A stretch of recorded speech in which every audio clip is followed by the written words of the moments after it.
Hello, everyone. This is criminal profiler Pat Brown, and this is Patron Hangout number 219. And before I start, I just want to apologize for this issue. you know, I got my cataract surgery done, and now I have to wear reading glasses, but it's going to be another couple weeks before they can give me the prescriptions and my regular glasses, which don't do this. So meanwhile, I'm going to try to keep my head down so I don't annoy you with flashing of light through the entire show. I want to welcome everybody who is in the chat room. Kara just rolled in. I'm all glad you're here today. And if you would like to be in the chat room, folks, please click the link below to Patreon. There are 8 live shows a month that are patron only, and you get to be part of this wonderful community. And it's only $5, but it does support an educational channel. But you don't have to do that to see my shows. Every one of them, once they're finished, a week later they go public. So everything is public. And just please do subscribe to the channel. Click the bell for notifications and check my playlist. All right. So, hi, guys. Let's see. Royal Watcher just rolled in as well. So, hello, Pat. How are you? I'm doing pretty good, except for finishing up the eye thingy. But I can see better. I just have to wear reading glasses now. But my distance vision's like 20/20. So, awesome. So, definitely worth doing. So, that was interesting. Okay, I'm glad you think so. Memory analysis of the. Wait a minute. Why did I just disappear? Well, okay. Wait a minute. Hold on a second. What the heck?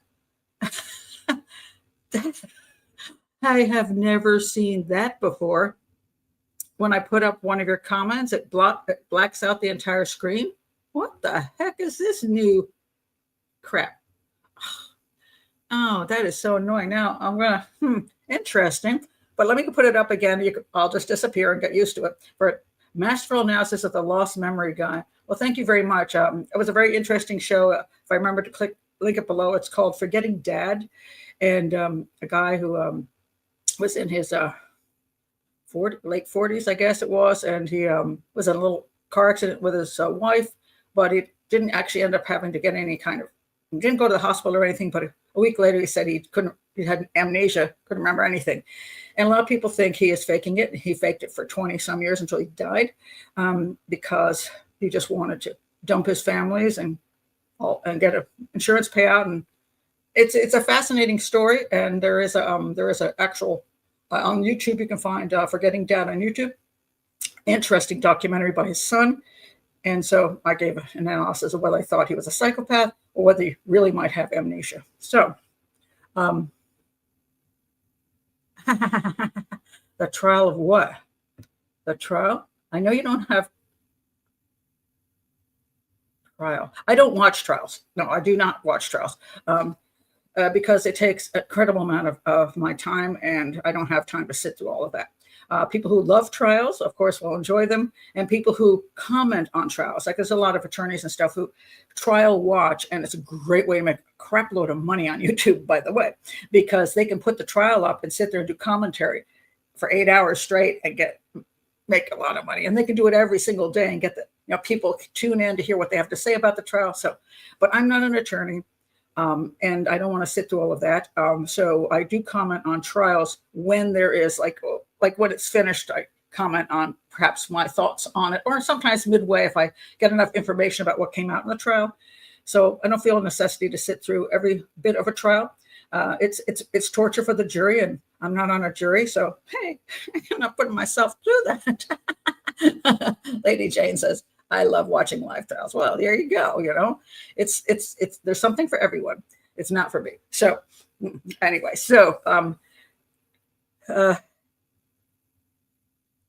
you have to ask again. Okay. You have to ask again. Did you ask this before, Christoph?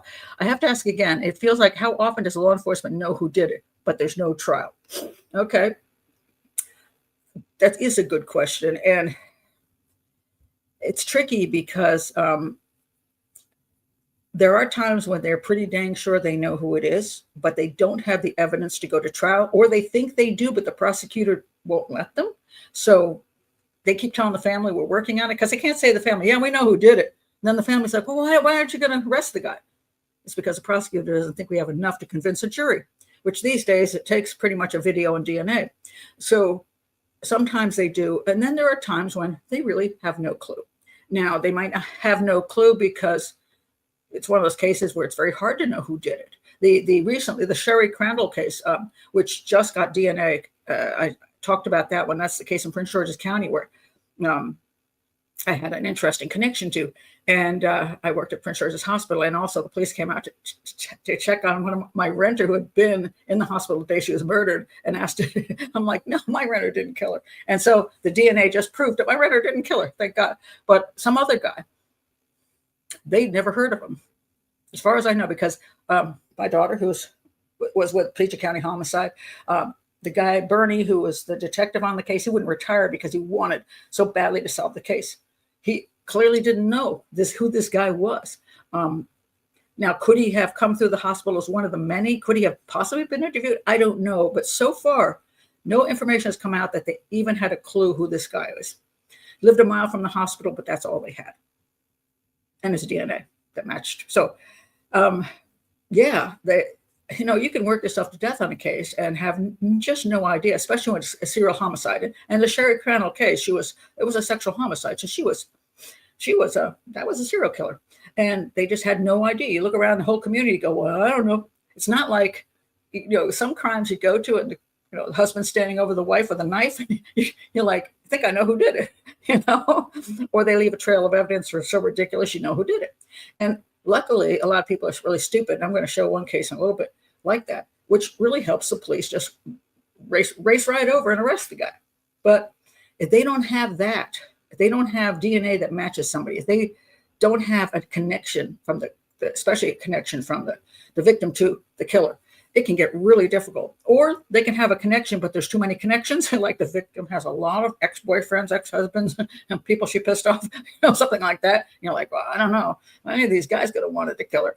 So, but when I've worked on certain cases and I've gone in to work with the police department, I have found that, well, I wouldn't say, I'm trying to think back on all my cases that work with police departments. They have had the guy in their sights. In other words, they know who he is. And that's how come I knew who he was. But they decided it was somebody else. And I came back and said, no, it's this guy. You were looking over here. You should have been looking at this guy. Sometimes he's there, but they just didn't profile the case well. And therefore screwed the case up. And a lot of times that they were looking over here, this guy's over here, like chucking out all the evidence and burning things up. And by the time somebody like me rolls around and says, it's a little too late. And they can't go to, so now they do know who did it, but they can't go to court. And they're not going to even mention that I even said anything about it, because that's kind of embarrassing. I wish it wasn't that way. I wish we had more openness, but for the most part, we do not. And for the police departments, they don't get, I say it over and over again, they do not get training to become detectives. That's one thing I would love to see change. I think anybody becomes a detective should go to detective school and learn criminal profiling, evidence analysis, but they don't. They go straight from the street into detective work, and they sort of learn on the job. And it's not the way it should be. Or for a job like that, it's crazy. But it is, that's the way it is. And so consequently, you can get a guy who's very logical and just really, for some reason, knows how to analyze evidence. Or maybe he's like my daughter. She was hanging around me, right? So she's a great detective. But then there's those, I've gone to police departments that had somebody explain the crime to me, and I'm looking at them going, really? Oh my God. Nice person. Nice detective. Okay. Yeah. So no more training is needed. And, but then the other problem is it's a political issue. If you admit anything as a police department, you get massive trouble with the community or the media. Just everybody's out to screw them. So, can be a mess. So, yeah, can be very problematic. Now, I'm going to mention that I was asked to talk about this one, which I'll start with that since I was just asked to talk about. So there's this department who had, let me find it. Where's the girl? Where'd she go? This girl. Okay.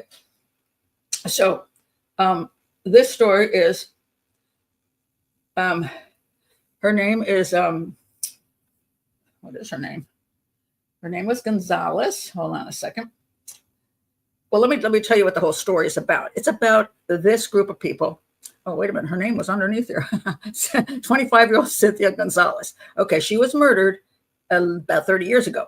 And this group, this is a university's Department of Criminology and Criminal Justice. They have this whole program now to help with cold cases. Now, usually we see these departments, especially work for like the Innocence Project, But this actually was with a cold case with the police department, the prosecution, right? All right, so this is the story about that. Arrest made in a 1991 Arlington, Texas murder cold case following partnership with UTA students. This is a 63-year-old woman, Janie Perkins, was arrested for the 1991 capital murder of 25-year-old Cynthia Gonzalez in Arlington. 34-year-old case. Cold case breakthrough was spurred by a new academic partnership between the Arlington Police Department and the University of Texas at Arlington's Criminology Department. Perkins, a friend of the victim, as I pointed out, it always helps when there is a connection to the victim. Perkins, a friend of the victim, was investigated in the 1990s and is now charged based on new witness statements linking her to the killing. Okay. So this is what the story goes. Homicide detectives obtained a warrant for 63-year-old Janie Perkins. Okay. Gonzalez, 25. This is Cynthia Gonzalez. She was 25 years old. She was reported missing by her ex-husband on September 17th, 1991, when she left her Arlington home to meet a client. See, you're going to see what the problem with this case is right here. Remember I just said when you got too many people, too many suspects? This is one of them. She worked, what kind of client? Was she in real estate? No. She worked as an adult entertainer. Okay, prostitution. According to the Arlington police, her vehicle was found abandoned hours later. Police were looking at the possibility she'd been kidnapped. Well, it's a dangerous job. And I say this all the time just so people understand that nobody deserves to be killed. But when you work in a job like that, it's very dangerous. And prostitution is dangerous. 5 days later, a body, which had been shot multiple times, was discovered dumped on a private property in rural area of Johnson County. Case remained unsolved for 3 decades, despite numerous leads. And the numerous leads problem could be how many Johns she interacted with. And of course, it was the ex-husband. Dig deeper. So this is the cold case breakthrough.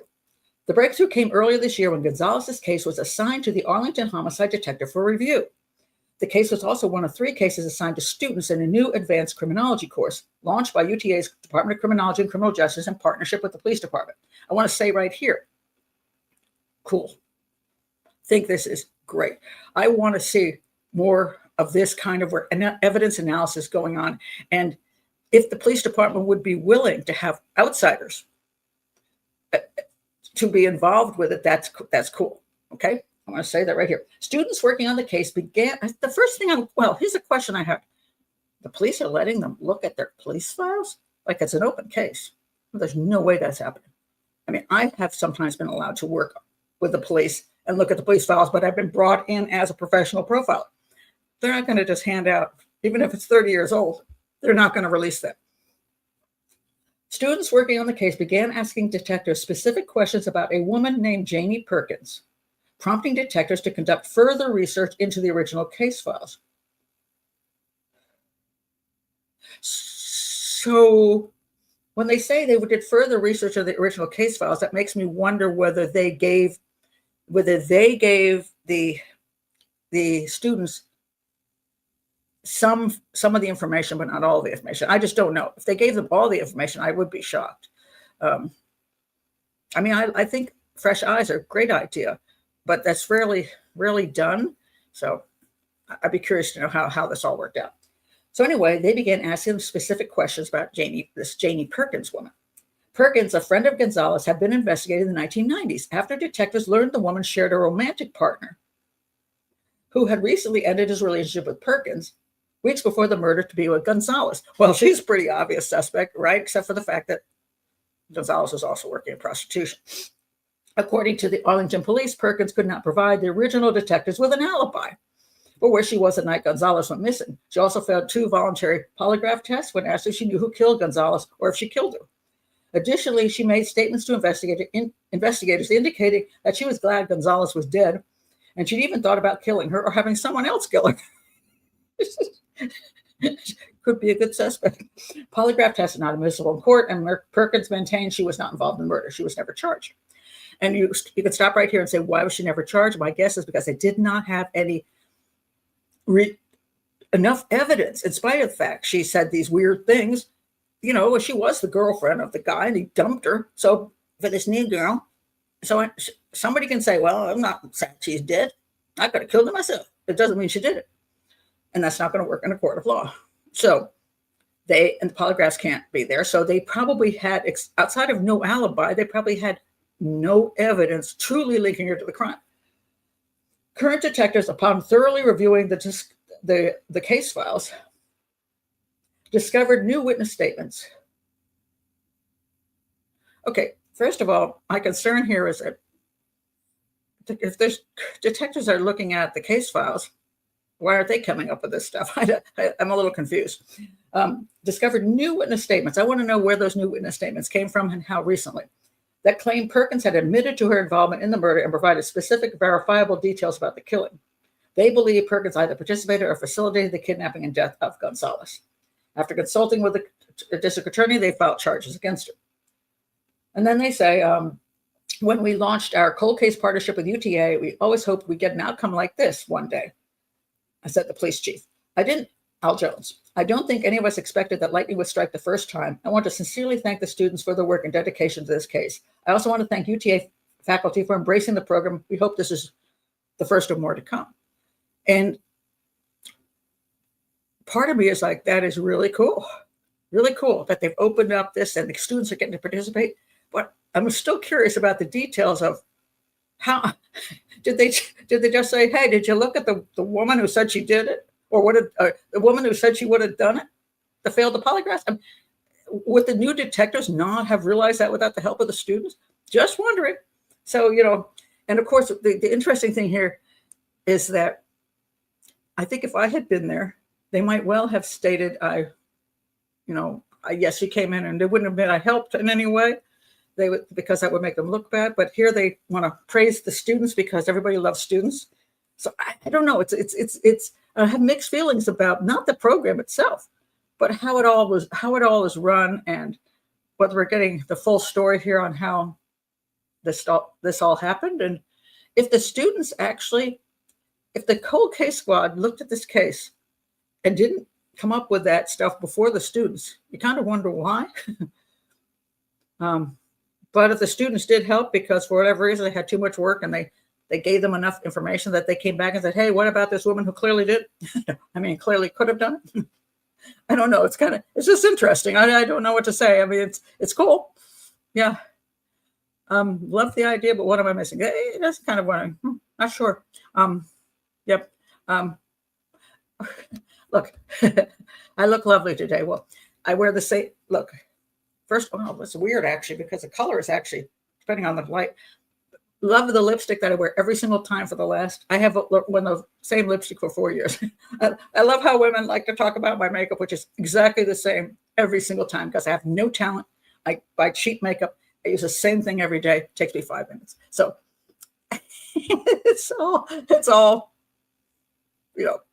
but I think that was very interesting. So I like entertainer for adults. Yeah, no. They're so cagey about how they say things. But I would like to see, what I would like to see is more police departments get more training in profiling themselves and also be willing to work with professional profilers. I know that not that they need to, professional profiles should be part of a team and not just coming there to say, oh, you screwed up. That's not really what one wants. People have always asked me, how many crimes have you solved, Pat? And I'm like, I don't solve crimes. The police department solves crimes. And I stick by that. And it's not because I'm trying to hide whether I was successful or not. It's just that I don't have any, I come in and analyze it. And I can come in and analyze it. And if it already can't go forward because the evidence is lost because it took so long to get anybody to point at somebody, well, then I solved it, but it never goes to court. And that's the way it is. And, so yeah, I'd like to see everything work together. You're going to do my makeup. You're 8 hours away. Yeah, I have a makeup artist in town who I use for when I do documentaries, because I got to do better than this for documentaries. And I am using a filter, so it looks way worse than you see here. And the filter is not, now I'm getting annoyed because in the beginning I put the filter in the middle and now I push the filter to the end, and I'm like, come on, guys. I need a stronger filter. Who? I don't even know who that is. I'll have to look that one up. So that wasn't on my list for today, and I don't know. All right. So before I go further with more crime stuff, I know you're going to ask about the cat, so I'll get the cat in here quickly. So Kitty Cat, that's my feral cat. Yes, he's made progress. Our relationship has made progress. So here he is, just to show you. Here he is doing his grooming thing in the doorway of my bedroom, and now he's kind of settled down, and now he's looking cute with his eyes shut, of course. But here is the real difference. You see him there underneath the table. This is under the dining table, and there's a little bookshelf at the end of the dining table. And so he slept there for 6 hours. So now he comes in and eats his food. He goes under the dining table and he stays for hours. And what's really amazing now is that he lets me. I open up my door and the light comes out, and I go in the bathroom and I come back out. I go into the kitchen, which is right there. And I actually made some ramen the other day, and he just stayed there and under the table and didn't move. And I just made my food and I went back in my room, and I came out 2 hours later. He was still sleeping there. So I think he feels relatively safe that he will now spend hours under the dining table, which is kind of cool. So that's neat. It's only been 2 years and I still can't touch him, but yes, he is adorable. I don't know how sweet. Oh, you rescued one. Very good for you. He must feel. I think so. Oh, wait a minute. Now I'm missing completely. Wait a minute. Hold on. What the heck is this? Okay, now I'm missing. What the heck is going on? Look, now I'm here if I have a name up. But look, so when I take this away, now I'm completely missing. What in the world is going on here? This is the most bizarre thing I've ever seen. What am I supposed to do now? Heck, I've never seen this happen. This is so bizarre. Oh, now I got this. See, people say things like, "Oh, Pat, you're technically deficient. You just don't. No, this has never happened on ScreenYard before. What happens is they change things behind your back, and they don't tell you about it. And so when you go to do your regular show, which you've done the same way all the time, all of a sudden everything goes crazy because they did something and you don't know what the heck they did." So, oh my God, I'm blurry. Okay, somebody else, am I blurry? Oh, okay, I'm not. Mrs. Ryan says I'm blurry, but everybody else says they can see me. Okay, good. And one more thing before I go on with the rest of the stuff. Some of you have asked me when I do my pastel art, how that works sometimes. And sometimes I do a painting within a couple hours, very quickly. And other times I struggle. So this is my latest struggle. So you see how things work. So I did this church. I was working on this church in Mexico. And I'm like, oh my God, that is hideous. I mean, any architect would say that church looks completely defective. And then I was like, do I really want to do this over? Or do I just want to extend the sky to the ground and get rid of it entirely and start over? But I decided maybe if I got rid of the bottom of the church, it would look better. So I decided the Day of the Dead, El Dia de Muertos, would work well in Mexico here. So I put up a Mexican, the decorations, and started putting up the little skeleton guys. And I thought, oh, that does look better because you'll look at that and you won't look at the stupid church I did behind it. So then these guys, now there they are looking like that. And this is where I'm at now. Now the whole street is full of these guys, and my church is starting to look a little bit less horrible. So I haven't finished it yet, guys. The advantage of pastels, you just cover over crap. So you can keep fixing things until you decide to just throw it out completely or completely redo the whole thing. I call it the wave coming in. Something goes wrong, the wave comes in and just gets rid of everything, and I start over again. Cruise ship murder. Yes. Okay. Let me talk about the cruise ship murder. All right. Okay. Here we go again. What the heck? know what to do. Look at this. See, look at this crap. I don't understand it. Oh, this is nutty. All right. Cruise ship. Yes, let's go to the cruise ship. Glad you brought that up. So we have, okay, let me find it. And it's interesting how this is becoming sort of, I'm just looking for the girl's picture here. Where's the girl? Here she is. All right. So here we are. And let me read you some of the latest. And hold on a second. Let me find it. Okay. It's going to take me a bit here to find the thing on that. Okay. Where to go? Where to go? Where to go? Okay. It's somewhere. Oh, come on now. Again, I have way too much stuff open on my page for all these different things I might talk about but never get to. Where did it go? Come on now. I wiped out one of the things. I'm just going to talk about it now. Okay, so anyway, so annoying. Where did it go? How did it go just missing like that? Oh, crap. Okay, let me see if I can pull it back up again, because that's going to annoy me now.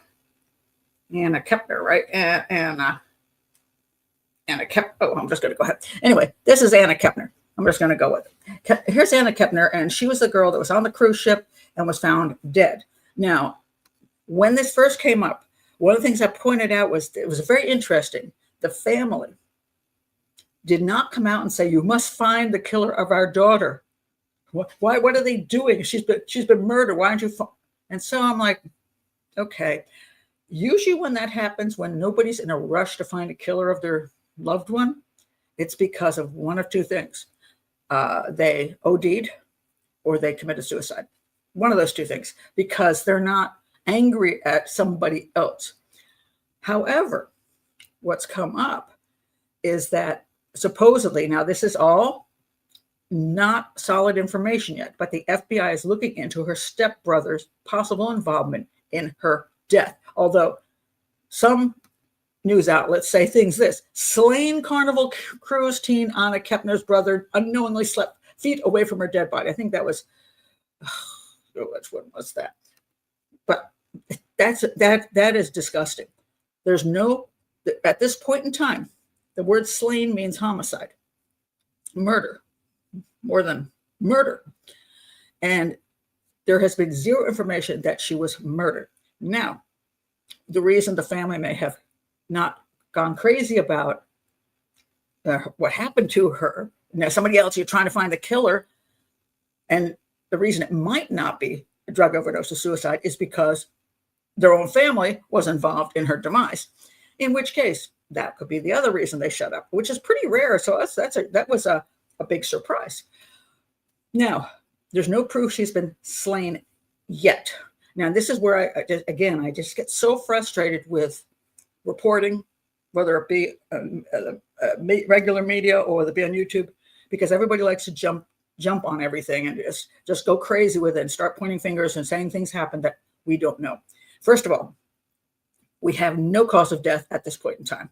And that's a big problem, because I don't know if they already knew what her cause of death was before, when they reported her death. Did they know her cause of death? And why would they know her cause of death immediately? If she had been stabbed, shot, strangled, beaten. That would be obvious. It's like, whoa, somebody killed this girl. I mean, they would know the cause of death. That has never been reported. But the other reason they may not have reported it is maybe it wasn't obvious. If it's not obvious, what could it be? Drug overdose? I don't know. Smothering, maybe. I mean, why wouldn't it be obvious? So but I don't know whether they already know. They're just not telling the media and the family yet. Or maybe the family does know and they're not telling the media. So the other thing that recently came out was that she was found underneath her bed. There was a bunk bed with her two brothers in it, two stepbrothers. She's underneath the bed. her bed. Supposedly she was at dinner and she said she didn't feel well. But right there, I want to know why she doesn't feel well. What's the reason she doesn't feel well? And then she goes back to her stateroom, supposedly, and again, I'm not sure that this is not, I don't know that I have confirmation on this. Supposedly, she was seen going into her stateroom and not coming back out. I don't know if there's a camera there or what, but one thing would be true. If she went in and didn't come back out, that something happened to her in the stateroom, clearly. Didn't happen elsewhere on the ship and somebody carried her back and put her under the bed. Also, depending on who they saw or know who came and went, it wouldn't be, if it's a homicide, it wouldn't be a stranger homicide because no stranger was in there. So she goes in, and the only other people that are there are her stepbrothers. One who came in, supposedly went to sleep, didn't see her there, thought she was out doing something, went to bed, which was perfectly reasonable if she was underneath the bed. Now, the 14-year-old, I think, is the one that went to sleep and didn't realize anything. 16-year-old is the one I think everybody's pointing fingers at. Now, she's underneath. Now, here we hear also she's underneath the bed. How is she underneath the bed? Supposedly with a blanket over her and then some flotation devices stuffed in there. Now, obviously, that seems to most people that somebody did something to her, shoved her under the bed to hide her, put the flotation devices in there so she wouldn't be found. And she wasn't found, so the housekeeper came to do the housekeeping. And so does that look like it could be homicide? Yes, it does. I mean, that certainly seems possible because why would she be under the bed? But there is another possibility. And this is where I always tell people, you got to wait till you get evidence, because just because something is there, you can say more probable than something else doesn't mean it's true. She could have been in psychosis, taking drugs that were just making her whack out. She could have gone to hide in paranoia under the bed, took the blanket and pulled these things under her so she could hide behind them because somebody was after her and OD'd. Could that have happened? Yes. Did it happen? I'm not saying it did. I'm just saying I don't know. On the other hand, somebody could have done something to her and freaked out and pushed her under the bed and hit her body. Very likely. And why would that happen? Now, it could be that they shared drugs and she OD'd and maybe the stepbrother gave her the drugs. That could be a problem. Or did he actually physically murder her? We don't know any of these things at this point in time. So I cannot say she was murdered. I cannot say if she was, how it happened, because there's no cause of death. There's also no toxicology report. So I will stay here and wait till I get more information. It's possible. Just don't know. I've seen people kick the kids out of cab and make them sit in the hallway. Once I called security because I'm not sure how that, whatever. They may have concealed her. Yes. Or she may have concealed herself. And sometimes people say, well, Pat, don't be ridiculous. It's obvious. No, if you're going to be an investigator or profiler, you don't jump to some conclusion because it seems obvious if you don't pay any attention to a thing called evidence. At this point, there is no evidence that I know that proves she was put there by somebody else. Now, if it was impossible for her to pull the life preservers or whatever they are, and again, I don't even know how much is true. I don't, we're getting this on the media. I don't know, how much is true. Don't know because the police haven't released that information.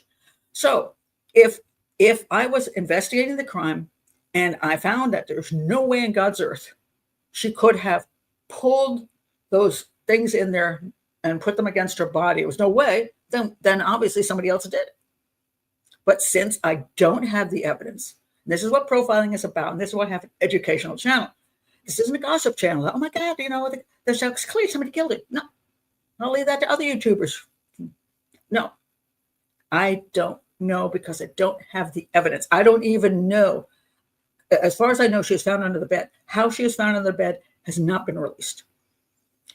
Her cause of death has not been released. Toxicology not been released. I can think, interesting. Interesting is fine, but I don't know. And until I know some of the details of the case, I'm not going to say something is true that I have no idea if it's true. Again, you don't, stop it, Kara. Again, we do not know that. Again, this is, I'm gone, gone missing again. We don't know. So don't say what we don't know. If you're going to be here to learn profiling, you shouldn't be saying that. We don't know that somebody definitely hit her because we don't know how she was under the bed. We can think it could be high possibility somebody hit her. You can say that, but you shouldn't be saying more than that because you are not even looking at the evidence. And so we shouldn't be saying something that we don't have any evidence. Does common sense? Yes, but common sense is but still you have to base it on evidence. And we don't have the evidence. And when you go to court, when you arrest somebody, you don't use common sense. I'm not saying you shouldn't have common sense. I believe in logic 100%. And I do. But on the other hand, if you're going to make a conclusion in profiling or investigations or for prosecution, you don't go, well, she couldn't have stuffed herself under there when you have no idea how she was even under there. There are people who end up in some freaky, I've done those shows on them too. The girl who ended up in, what's her name, in California, ended up in the water, whatever that thing is. That's that big circular water thingy on top of the roof of the hotel. I don't believe she was murdered. She was in psychotic state. So, but some people say, well, common sense says she wouldn't have done that to herself. Common sense says maybe real evidence examination says there's no proof anybody else was involved in that incident. The girl in Mexico was down in the heck is she in? Forgot what she was in. But I analyzed that whole crime and I couldn't come up with anybody else being involved in it due to the actual evidence. In spite of the fact, many people said common sense says somebody put her in it. But common means to me, you're not looking at the evidence. And so right now, we don't know how she was put under the bed or she put herself under the bed. I'm not saying I could say it's 80% more likely that somebody stuffed her under the bed. I could say it's more likely. But as a profiler, I should not say that's what happened when I don't have the evidence. Yeah. So that's the whole point.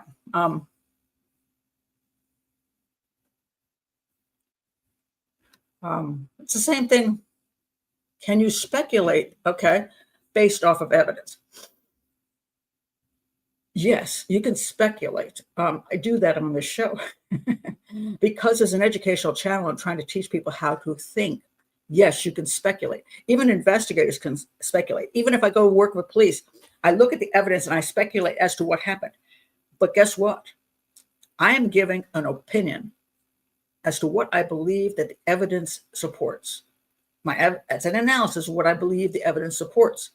But before you go to court, you better have the actual solid evidence to take that person to court, to charge them, to actually arrest, charge them, and have enough to convict them.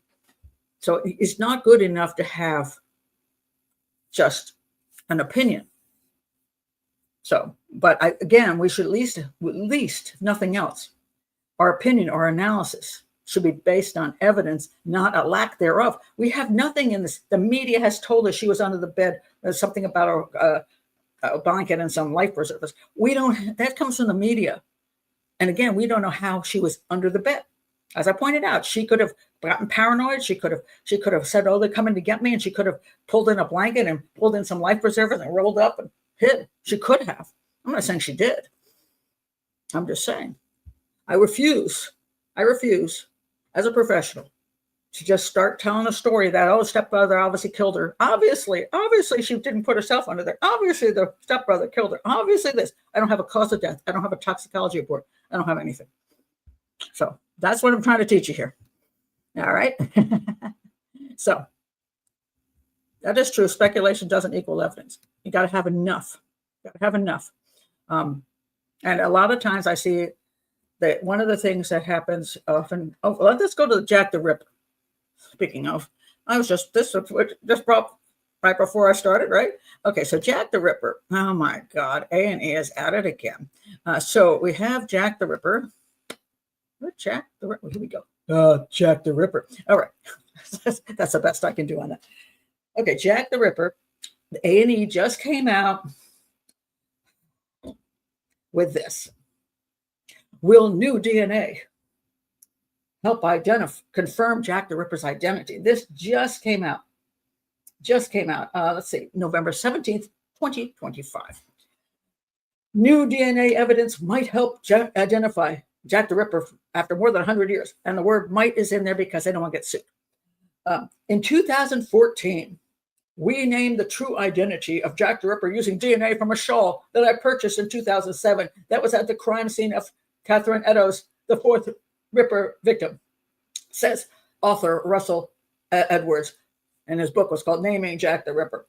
And he refers to suspect Aaron Kosminski. So anyway, okay. This stuff has been out here for a really long time. As you can see, 2014. So it's been out for 11 years. This guy named Jack the Ripper. And I also named Jack the Ripper. My suspect is Jacob Levy. And I did a Mystery Files show on why I thought it was Jacob Levy, why I thought he was a good suspect. Let me restate that. Why I thought he was a good suspect and perhaps the best suspect. Not that he is Jack the Ripper, but the best suspect in my opinion. And then I did a show on YouTube where I explained that. And he's not a popular suspect. Aaron Kosminski is the number one popular suspect outside of claiming things like Walter Sickert, the artist killed him, or the prince, it's a ridiculous crap. But Kosminski is a good choice. So you think, oh my God, this guy has been, now it's been, 2007, so now it's been 18 years he's been chomping at the bit, and wrote this book, and he's bought the shawl, and it sounds all good. And so you got A&E, who doesn't care about the truth, because A&E is, like many media outlets, into a good story that gets clicks, gets people viewers and stuff like that. Edwards says the shawl he bought in 2007 contained DNA from Eddowes and suspect Kosminski. And he thinks the shawl was present at the September 1888 crime scene.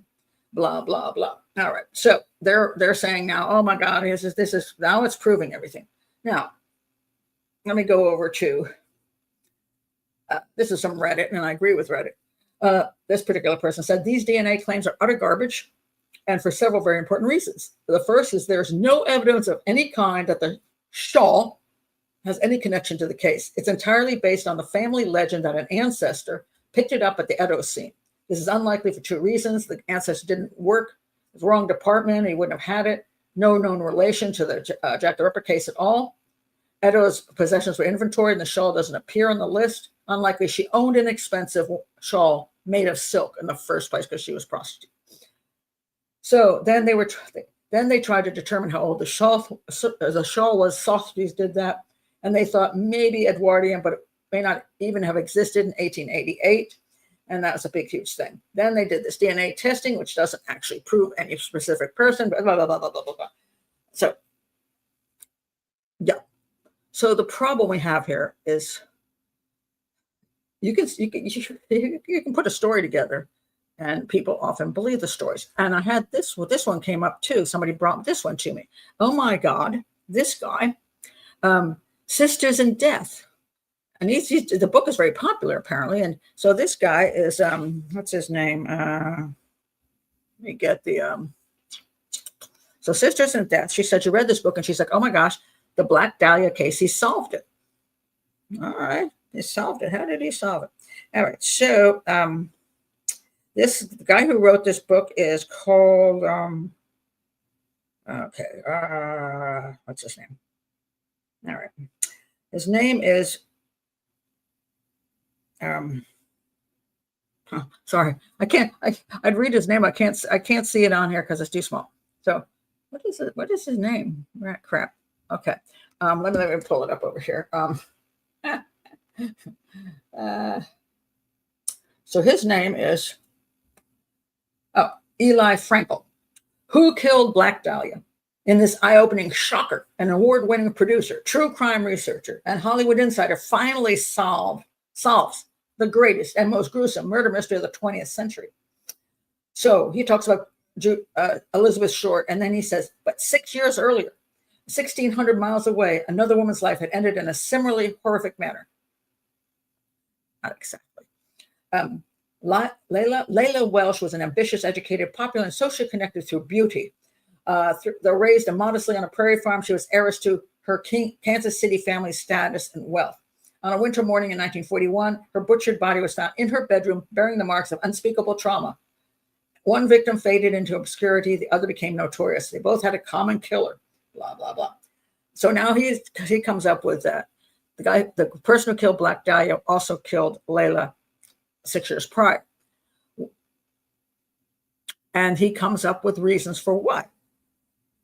And to some people, it's believable. And I read the beginning of this book, and I couldn't read any further because I thought he was doing what I've seen some true crime authors do. They come up with a tremendous amount of research, tremendous amount of information, and they add in a whole lot of details and descriptions to the point where you get either exhausted, overwhelmed, or you just say, my God, this guy knows all this stuff. It must be true. So anyway, this guy comes, I looked to find out if somebody else find this problematic. And a guy named Harnish thought this, his Black Dahlia researcher and blogger Larry Harnish strongly criticized Eli Frankel's theory in 6 Years of Death, calling it a fraudulent solution, riddled with fabricated claims, torturous logic, which I found right away, and factual errors that ignored established evidence. And so he comes up with, there's this guy that he thinks committed both crimes. Is a guy named U.S. Army Lieutenant Herman Karl Balsiger, and he says no credible evidence even linking them, but he goes through military records and blah blah blah, and he gets nothing supported actually, according to this guy, and the crimes were not exactly similar. So then, but you got a guy selling books, and I'm going to say, Eli, sorry, I had trouble reading your book because I just couldn't get through even the free sample I downloaded. Now, could he be right? Well, I guess. But I just want to point out the problem with people who have become obsessed about a case, who are not following necessarily evidence, but following some theory they have, that they're then going to put together this theory and take all these puzzle pieces and ram them together till it shows that this is the guy who did it. And so you got to be very careful of these things because they're very convincing, because they seem very earnest and they seem like they've worked so hard at it. They spent so many years at it. And, and so people believe, what's the other guy that thinks his daddy killed Black Dahlia. He's Hodel. Hodel's made a whole lifetime out of that. And he makes a ton of money. He's got his book, and I think he had a documentary, and he's got a web page. I mean, and there's no evidence linking his dad to the Black Dahlia killing at all. So you got to be very careful of these obsessive kind of things. And not that sometimes they can be right. I'm not saying that there couldn't be somebody who does great research and comes up with the answer, but you got to be careful of it. And the media Hodel is nuts. That's pretty much true. Yeah, this is true. Christoph says to even solve the Ripper case, except for a confession. Yeah, which I think the guy's been dead for a long time, so it's not unlikely. No, basically, we can. This is where you can speculate on what we sort of know, because even though there's information out there, a lot of the information is convoluted and messed up, and a lot of stuff that gets out eventually is difficult to know, or if the person even writing it is even writing the accurate thing. Just because a police officer writes something down doesn't mean it's accurate. Just because somebody gave a statement doesn't mean it's accurate. So there's all these crazy things that can happen. So it really comes down to, and this is what people need to understand, it really comes down to who's working the case in the beginning. Either they solve it or they, quite frankly, do not. Now, we can speculate. I speculated on the death of Cleopatra. looking at the history and all that stuff. And I think my conclusions are better than most of the historians out there who for years kept saying she was killed by a snake, which she wasn't. And I got rid of the snake on the Discovery Channel show. I mean, I did all my research and said there's just simply no way a snake was involved. And I went through the evidence and I proved it to the point where pretty much everybody dumped that one. So now the historians say, oh, no snake. But they also continue to say she killed herself. And I do not believe that's true. I believe she was murdered. So I go through the history and the architecture and the geography and the psychology in my book, The Murder of Cleopatra. And I also, that's the book. I didn't do that one on YouTube. so the book. I hope that my support by the evidence would help people understand that this is a more realistic analysis of her life and death. Can I prove it in a court of law? No, of course not. Everybody's dead. You can't prove certain things. And I personally think that Jacob Levy is a better suspect than Kosminski, but I cannot prove it, and neither can we prove Kosminski did it. So we can have good discussions and try to understand things better. But yeah. Oh, thank you very much. I appreciate that, Lorraine. Do I want to do the Princes in the Tower? That one's tricky, and I don't know that I have looked at it. Oh, that's nice. Aren't you nice? I loved your series so much. I bought your Cleopatra book. Thank you. I keep hoping to find since I did the Discovery documentary on the snake issue, I've been looking for producers to take a production company to do a 4-part series on my entire book and her history. And so far it's been, I don't know how long did that come out? It's been 15 years now. I've been looking for 15 years. I don't have much time. I'm going to live a long time because I keep trying. We did have somebody who was going to do it actually years ago, and they wanted to do it, and then the war stuff broke out in Egypt, and they couldn't get insurance, so they canceled it, and they never came back after that. So it bugs me because I'm like, we could go now, but yeah. Oh, book number 3. Oh, wow. So anyway, but I keep fighting for it, but that's why I did this. Oh, that's what I did. Sorry, I forgot. I'm like, wait, I didn't do an audio version of my book on YouTube. I did not, because the book itself is copyrighted by the publishers. But I did do a 10-part series on YouTube. So I've done I went through all the things on YouTube. So you can watch all of the YouTube series that I did, which is not a recitation of my book, which would be played. I wouldn't be allowed to do that. But I did do a whole series on it. I keep hoping somebody will just find it and go, oh yeah, we want to do that. Yeah, it's a fight, but So anyway, yeah. So okay, let me go on now. So the point being with the cruise ship things, we got to stick with evidence. The same thing with Jack the Ripper. Same thing with the Black Dahlia. People can come up with stuff all over the place, but at least what I want people to do is pay attention to evidence. Okay, that to me is extraordinarily important, and I think that is left out a lot of times. Now, let me just point out, this is just something simple, but when we look at evidence as to why this is a simple thing, but here I'm going, what's the missing information? Here is this lovely young man. His name is Chester Brandon. He died in a pedestrian accident. A car hit him. He went to the University of Maryland and seems like a really cool dude. I feel so bad for his family. It just makes me so sad because, the stuff people said about him he's like an amazing guy. He's 20 years old, actively involved in many organizations. He worked, he's a technology committee member for the Robert Smith School of Business, and he was a teaching assistant, and he traveled, and everybody just said he was like the greatest guy. He liked to dance, and he was in a dancing group, and just did all kinds of cool things, fundraisers, and he just did all kinds of neat things. And you wonder, I'm looking to find out, is anybody being charged with killing this guy with a car? Apparently he was hit The person who hit him stayed at the scene, and there's been zero information since that day. Now, this happened on October 31st. Now, it hasn't been long. It's only been 3 weeks, but they haven't charged anybody. And here comes, what question would you ask? What's the first question you might ask when you think, why hasn't anybody been charged? The guy, what they do know who hit him. It wasn't hit and run. They know who hit him. Why has nobody been charged? What would you think? What question would you ask if you're going to be investigating this case? Just what question would you ask? Because it was a question that came right to my head immediately. I'm waiting for my profilers out here. Come on, somebody.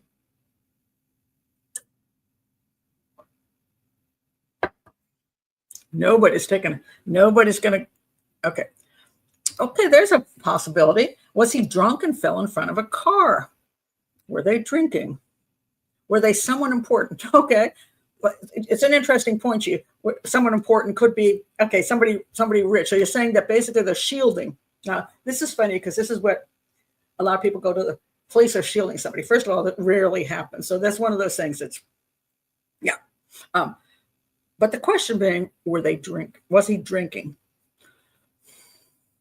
Well, did he walk in the road without looking? Okay.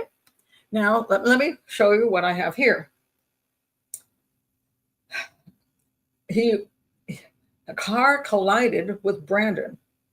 Collided. That's an interesting statement right there. A junior information systems major as he walked near 3300 Bladensburg Road in Prince George's County on October 31st, which is Halloween, right? At approximately 12:40 a.m. Police responding to the scene found the 20-year-old in the roadway suffering from trauma. He succumbed to his injuries and died at the scene. So it's 12:40 a.m.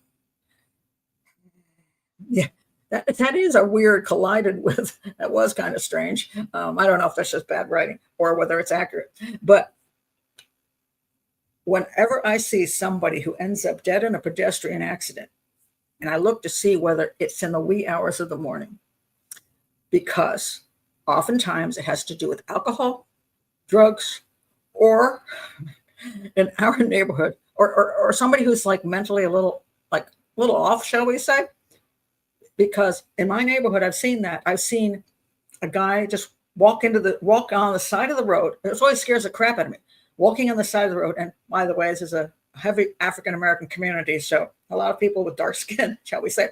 And he's walking down the road in black clothing at 2 a.m. You can't even see the guy. And so it's possible to just whack him. Or it's possible that you didn't go off the road, but he just stepped into the road and you whack him.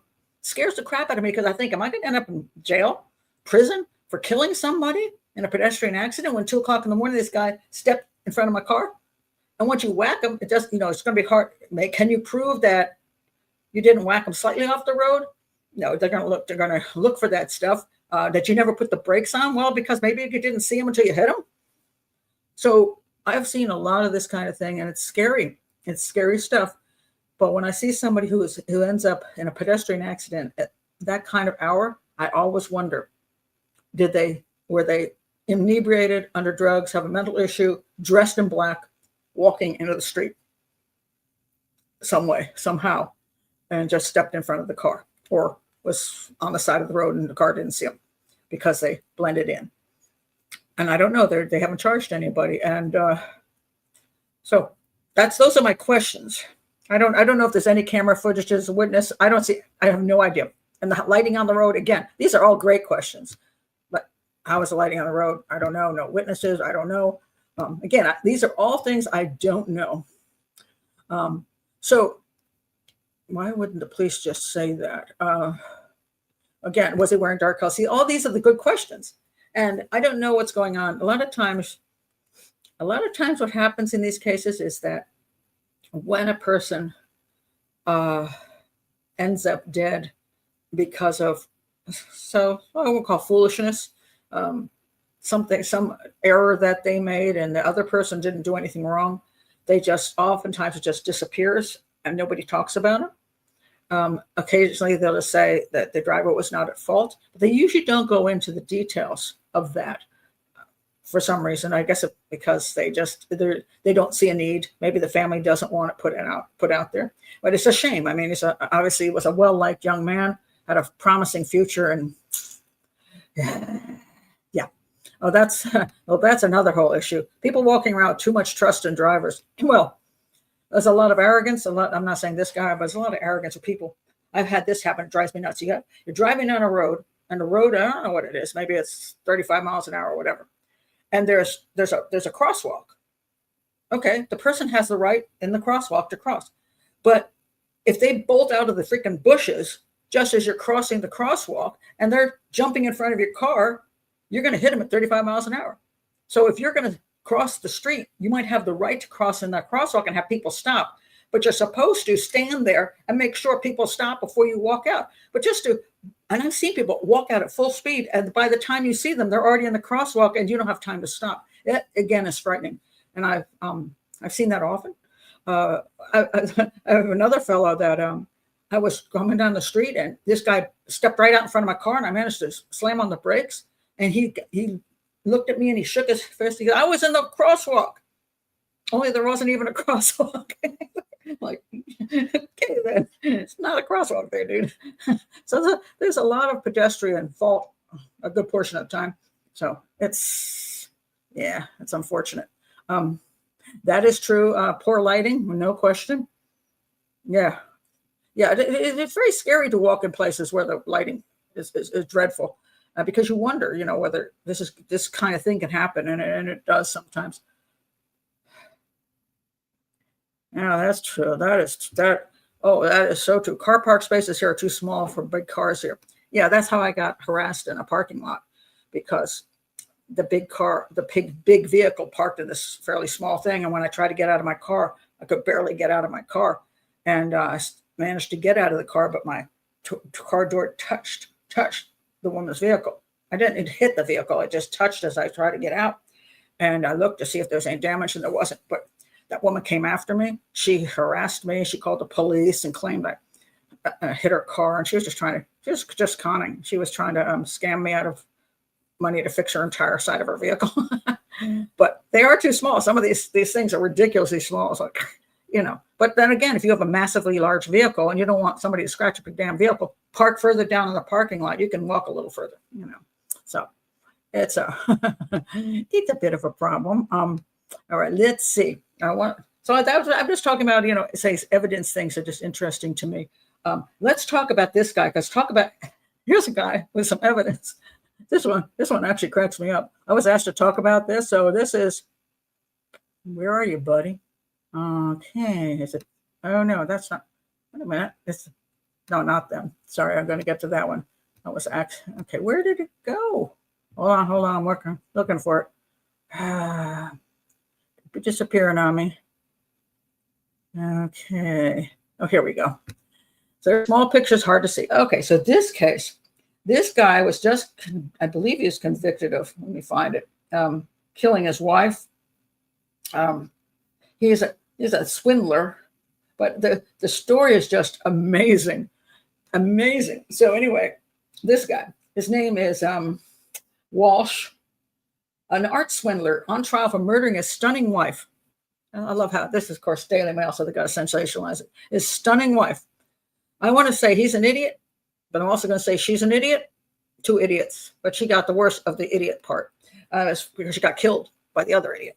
Anyway, an art swindler on trial for murdering his stunning wife has changed his plea on 2 counts related to the case. He's 50 years old and is accused of killing his wife and dismembering her.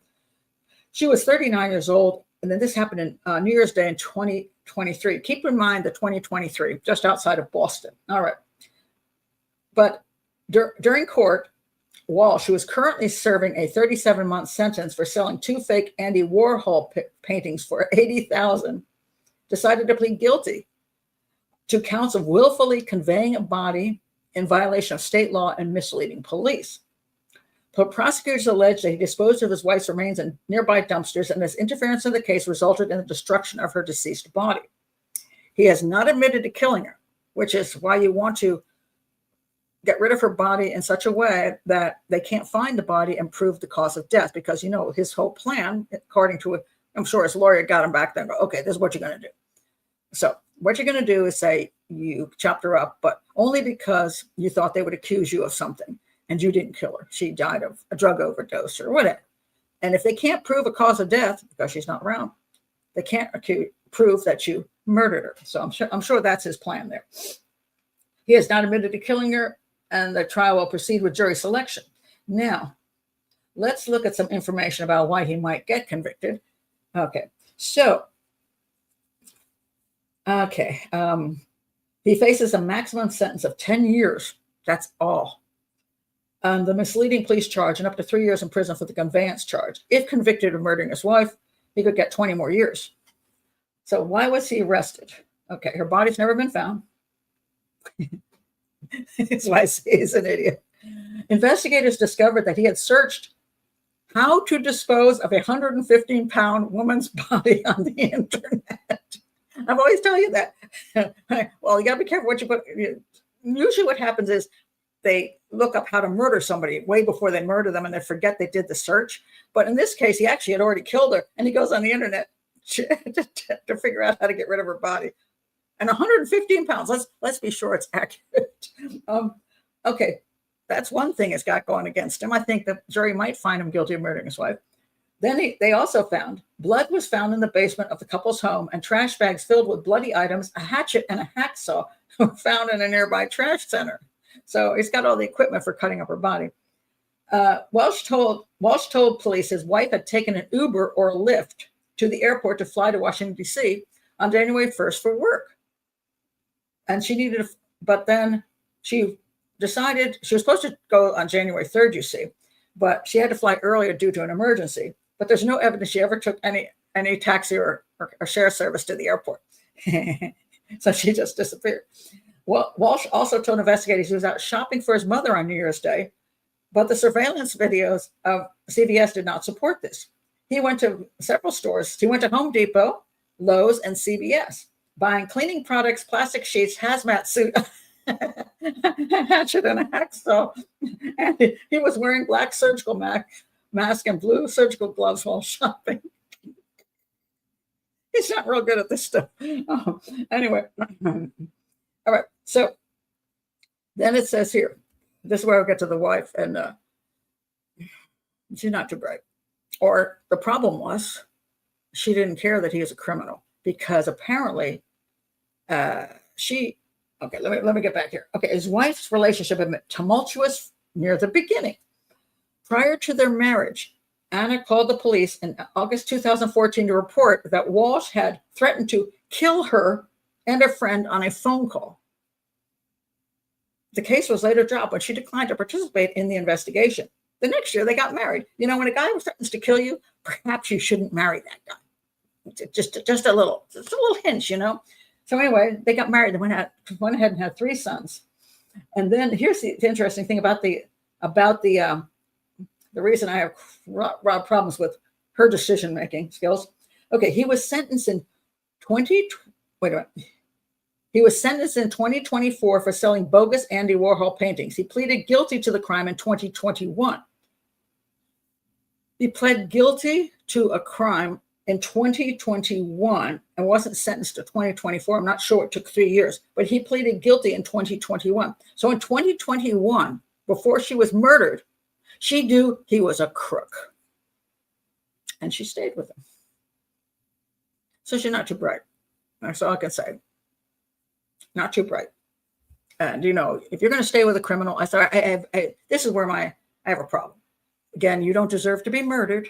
I don't know why he murdered her. That information isn't out there. Oh, except maybe he didn't murder her. Maybe she killed herself and he got freaked out and just chopped her up and got rid of her body. It's possible. But considering he seems like a psychopath, but why are you staying with a guy who say he'd kill you and marry him? And then I'm going to say there had to be indications during the marriage that this guy's a psychopath and a criminal, especially when he sold fake paintings and you knew it, but you stayed with him anyway. Crazy stuff. Oh, yeah. Did she really? Oh my God, she pleaded to the judge for a light sentence for him. Good Lord. Yeah, money may be the issue. It may be. Whew. Oh, it's amusing when these domestic violence men try to clean up at home after killing their partners. They're not. My guess is that these type of men are not great at housework or cleaning. that could be true. I mean, he left a trail. Talk about evidence, okay? He left a trail a mile wide. So is he guilty of being involved in the disposal of her body? 100%. Can it be proven that he murdered her is going to be the issue. So here we go again with common sense. Common sense, because he seems like, to me, a psychopath, a crook, and everything else, and he threatened to kill her before. Common sense says it's very likely he killed her.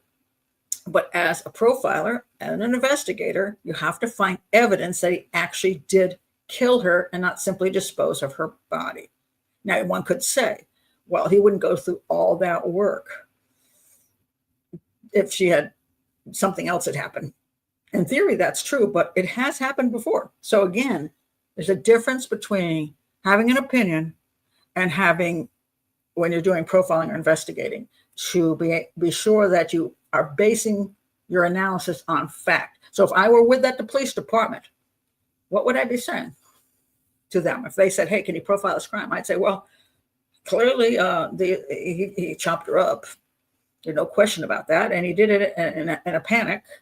So it would be hard to believe that this was a premeditated murder, because she was leaving the area and all of a sudden she didn't leave. Well, she supposedly left, but he lied about that. So something happened right then and there. What are the chances are that it was an accidental death or an overdose death? Very small, very small. Do we have proof that he killed her? Maybe not. And can you find that proof? Let's hope so.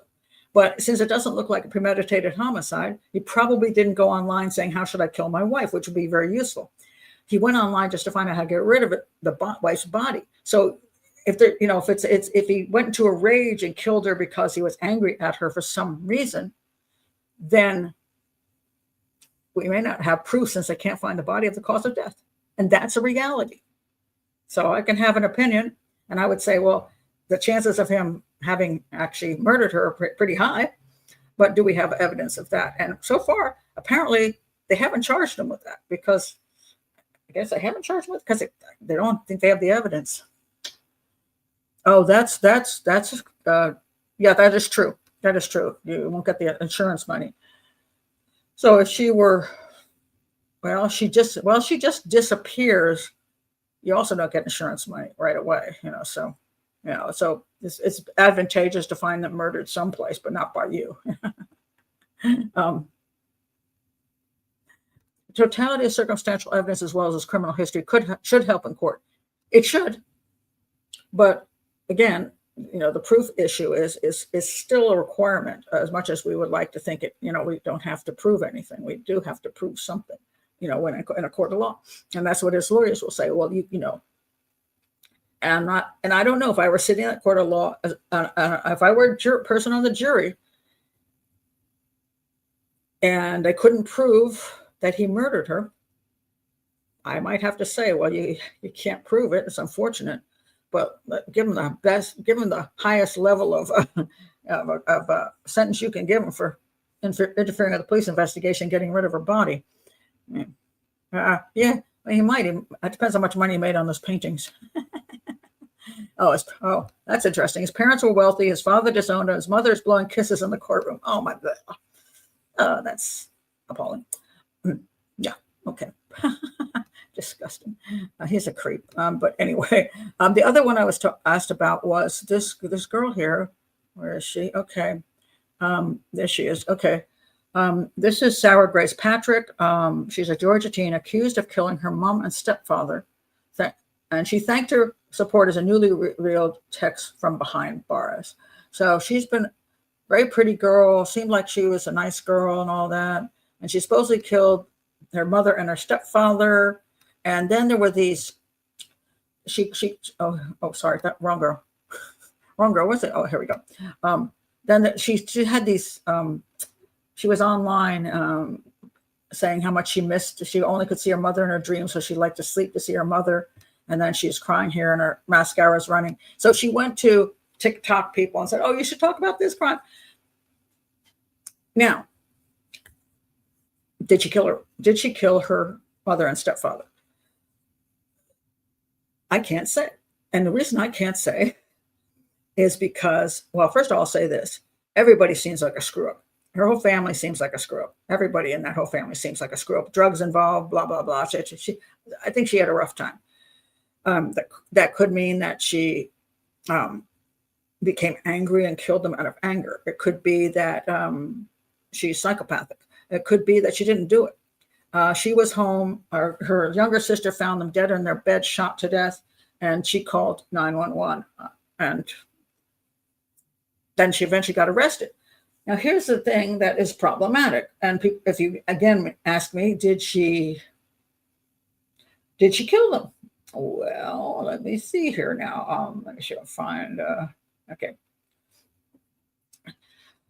The question here was, what was her motive? This is what the MSN site says. As soon as it shows up here and doesn't decide to put up 700 pounds of advertising, so I can't, oh, here we go. Okay. Is Sarah Grace's Patrick's motive for killing her family confirmed? Case evidence in the bond hearing explained. All right. 17-year-old Sarah Grace Patrick is accused of murdering her mother and stepfather in Carroll County, Georgia, has been denied bond after prosecutors argued she posed a danger to the community. The killing is on 20th February 2025, shocked Carrollton, leaving her mother, 41-year-old Kristen Brock, and her stepfather, 45-year-old James Brock, dead inside their Tyrus Road home. While prosecutors insist they have mountains of evidence, questions over her motive remain unanswered.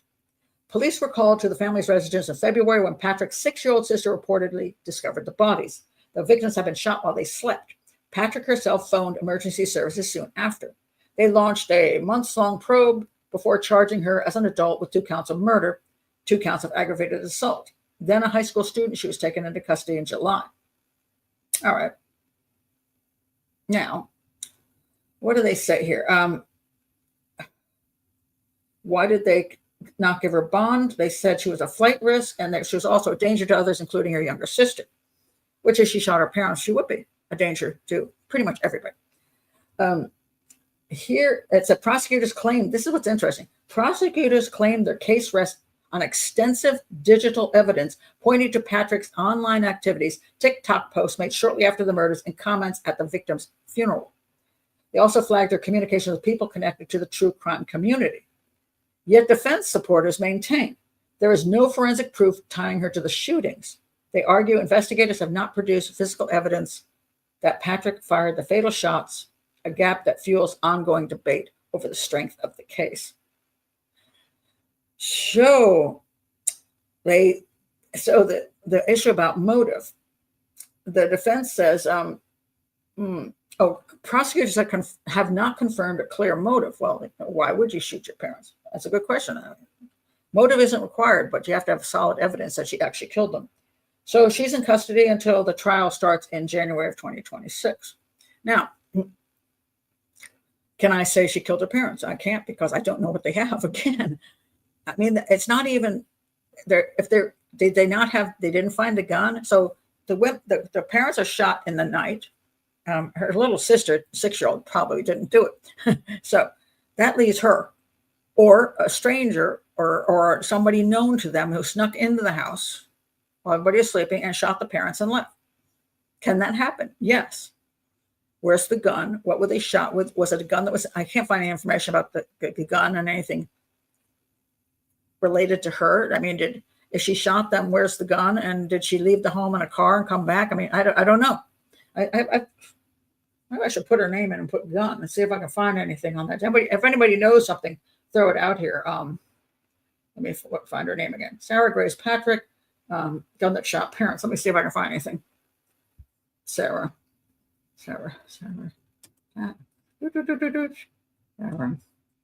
Grace Patrick. Where is the gun that was used in the killing, in the murders. Okay, let's see what it says here.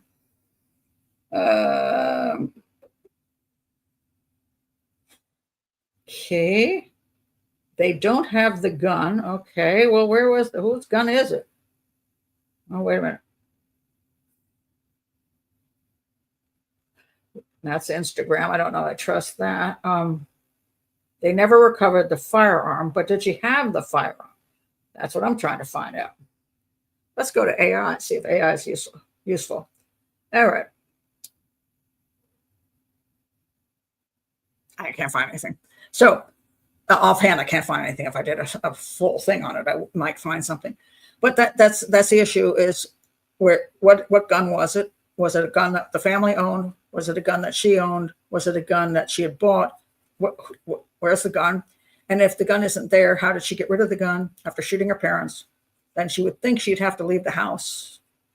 I don't know where they live, but they have a pile of woods nearby where she could just slip out of the house unseen and go bury that gun in the woods. I don't know if she has a car. I don't know. What they say, they have a ton of this evidence, which is mostly her going on TikTok and things like that. Now, mind you, she could just be a person who's obsessed with TikTok, obsessed with, even if her parents are dead, she's one of those teens that just is into all of this electronic stuff. Because it's kind of interesting. On TikTok, there's a lot of people with terminal illnesses, stage 4 cancers, ALS, and they're doing video after video after video, documenting what they call their journey. And some of it's very sad and all that. And you're like, why would you do this? Why would you put yourself through all this? And they do makeup while they're talking about their chemo that they're going through. And they have them sometimes laying in bed crying or getting bad news. It's kind of like they call trauma porn. People watch it because you're like, oh my God, I hope they're not going to die. And then they die and you're like, oh, dang it. But they're on there doing this day after day after day. Now, why do they do this? Maybe because they want to be seen as, not just a sick person off there, but somebody who can relate to people and they get a lot of attention, and it gives them, people wishing them well. And some of them want to help people understand the journey, that's great. And they want to show them the different treatments they go through. So if you're also going through treatments, so there's good reasons to do it.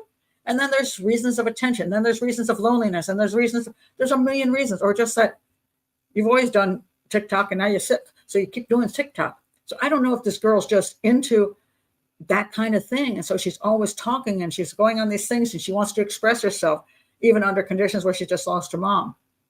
Or maybe she didn't like her mom that much. Or maybe she's saying she does, but she's like, So I don't know what they've got for the electronic stuff that would convince a jury that she killed them if they don't have any physical evidence.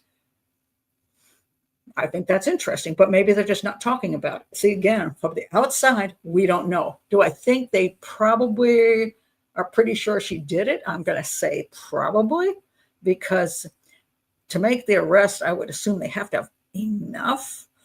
I mean, it says this is a young girl. I mean, she's a teen, and she could be very sympathetic to the jury to have lost her mom, and she's got a lot of supporters, and she's pretty, and so do they want to take this case to court to have the jury look at her and feel sorry for her if they've got nothing?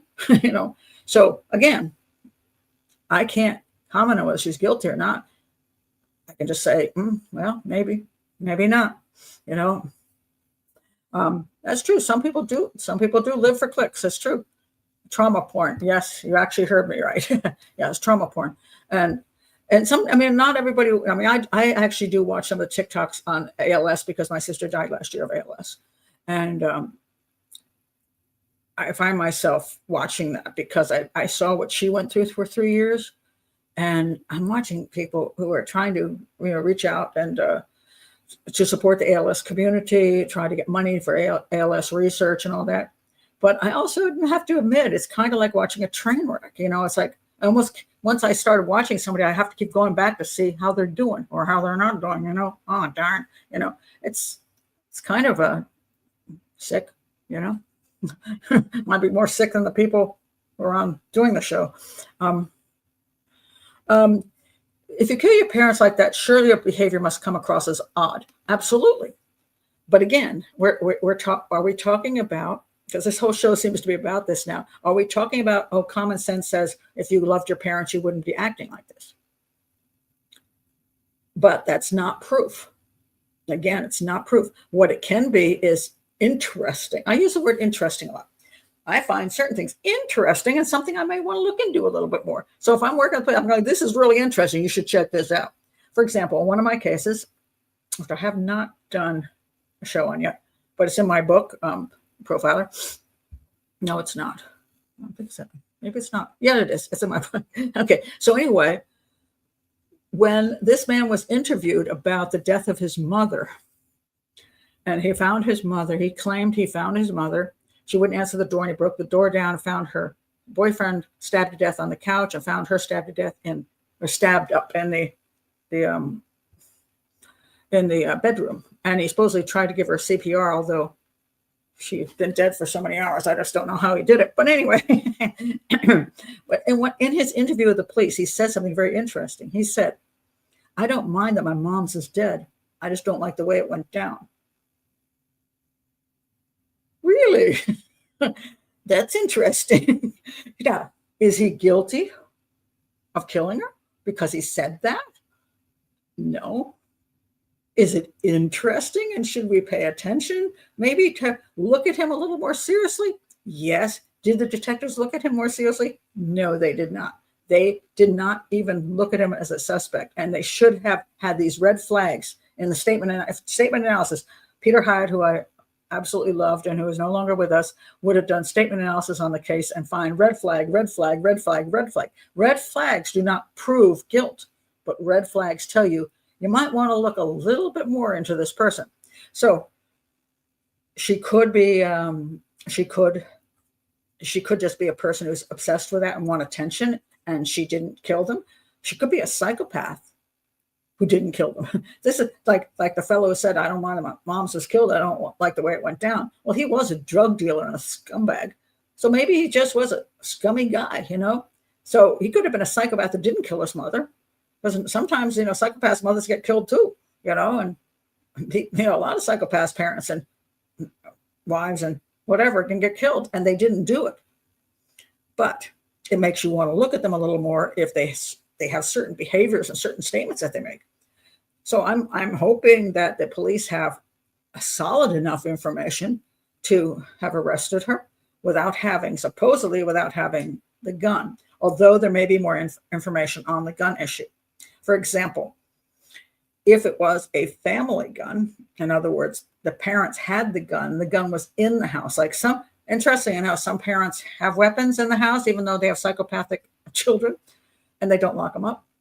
Or they lock them up, but they let the kids look over their shoulder and see the numbers they're putting into the safe, right? So if that was a family gun, then it's more likely that someone within the house used that gun to kill them. But again, you got to prove these things. So I don't know what they've got. I'm waiting to see. So yeah, he was such a total loss, such a terrible loss. Would detectives get instinctive feelings around her, but just not have the evidence? You can get a lot of instinctive feelings. Instinctive meaning, by the way, that you have experience in the field and you recognize certain behaviors as, questionable. So in the case where the guy found his mother dead, didn't make her dead? Sure, he did. But I found all his behavior questionable. I found everything he said questionable immediately, because I'm like, that's suspicious to me. And then I looked further at the evidence, and all the evidence supported that he was involved in killing his mother. However, I came in about 7 years after the fact. They had looked the wrong direction, and he even had his in the case, he when he found his mother dead, he said, "Now I looked around for the MF knife that killed her." What? Why would you be looking for the knife that killed her?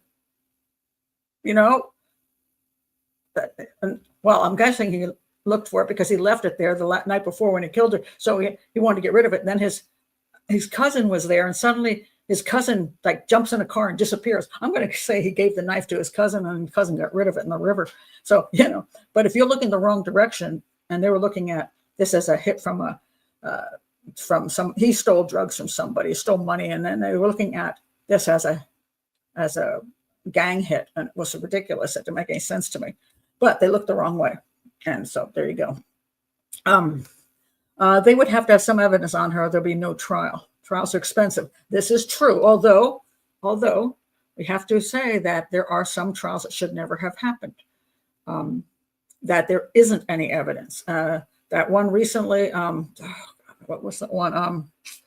The one where the serial killer's daughter was murdered, and a whole bunch of people in Georgia got involved, including Cheryl McCollum, who's written a book now on it and is coming out in the spring. And they got the husband was arrested, brought to court. This is what husband this is like 20 years ago. Husband who was married to her at the time, and I looked at that case and there was a shred of evidence. I mean, you could say he could have done it, but there wasn't a shred of evidence. And the jury took 2 hours to figure out that no, they should never have gone to court. I don't know why they went to court. I don't know what the heck was the whole point in that. Was everybody on an ego trip that they were going to solve this cold case? And I don't know. So yeah, sometimes they go to court with poor evidence. And there's a couple cases where I believe the wrong person was convicted that I've worked on. And one of the cases, the guy was convicted on, get this one. He had a gun like the gun that was used. There was a 38. He had a gun like the gun. His ex-girlfriend or ex-wife who hated him said he had a gun like the gun. That's what he got convicted on. How do you get convicted on that? I mean, it was unbelievable. The jury found him guilty. They didn't like him, so they found him guilty. So yeah, that can happen. So yeah, don't believe that these things can't happen. They can happen. Somebody wanted me to talk about this crazy woman. So this woman, oh Lord, she's a Jussie Smollett. On the other side, I want to say let's see, I'll find this information on her. Where is she at? There's this crazy woman. Lon, she's here somewhere. Okay, here we go. All right. So this woman is Natalie Greene, a very attractive woman, I must say. Very pretty. Okay, so what about her? She was discovered crying. And she was, is this a picture of her? Yeah. There she is, lying on the ground, tied up. She was discovered crying and bound by zip tags in a nature reserve with the word Trump, WHORE, on her stomach. That was written on her stomach. And then she had these cuts on her shoulder like this. And all these cuts. A frantic 911 call came in on July 23rd. It was my birthday, reporting that 3 men had attacked Natalie Greene, one allegedly brandishing a firearm and threatening to shoot her while mentioning her boss's name.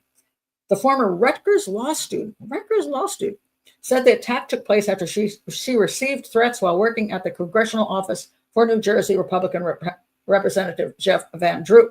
Okay, I want to stop right here just to say this because please do not put up any political comments, pro-Trump, anti-Trump. Please do not do that. This is not a political channel.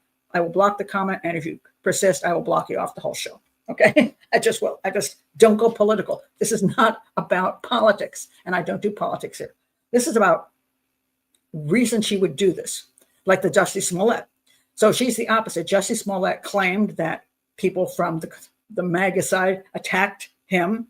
And then she's claiming people who are anti-MAGA attacked her. So it's a reverse Jussie Smollett. So no comments are needed on politics. All right.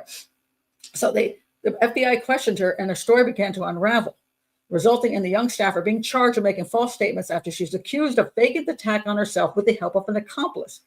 She had been found in New Jersey woodlands in tears, with the laceration marks, bound by hand and feet. You have to have an accomplice probably for that. She claimed one struck her on the head before cutting into her body and scraping her with pain so intense she screamed. She added that one of her attackers claimed he had a gun and threatened to shoot her, and she never saw the weapon, just felt it press against her stomach. Okay, All right. So then they searched her Maserati. She had a Maserati? I didn't see that before. Her Maserati. She went to Rutgers and has a Maserati. The girl's doing good in life. So you're like, what the heck?